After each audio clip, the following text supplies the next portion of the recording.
Hey there, tech enthusiasts. Welcome back to another quick and easy tutorial. Today, we're diving into how to send money to fund PalmPay using USSD in 2025. If you're new here, hit that subscribe button and turn on notifications so you never miss out on the latest tips. PalmPay is a super convenient mobile wallet app that helps you handle payments, transfers, and more right from your phone. And USSD? It's that handy feature where you dial a code like something hashed to access services without needing data or Wi-Fi. Perfect for when you're on the go. First things first, make sure you have the PalmPay app installed on your phone and that your account is set up.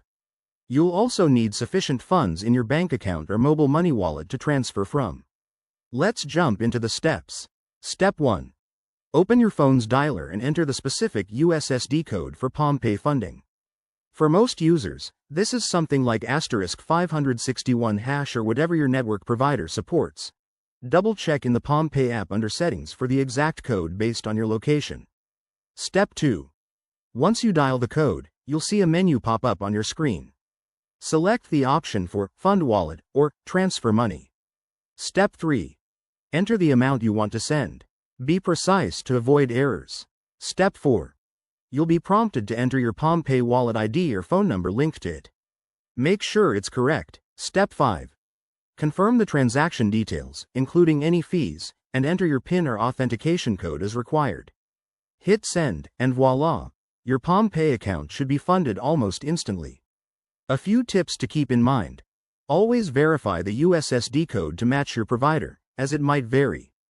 If you encounter any errors, like insufficient funds or network issues, try again later or contact PalmPay support. This method is secure, but never share your codes or PINs with anyone. There you have it. That's how you fund your PalmPay account using USSD in 2025. It's quick, reliable, and saves you time. If this helped, give this video a thumbs up and drop your questions in the comments below. Don't forget to check out our other videos for more tech hacks. Thanks for watching, and see you next time.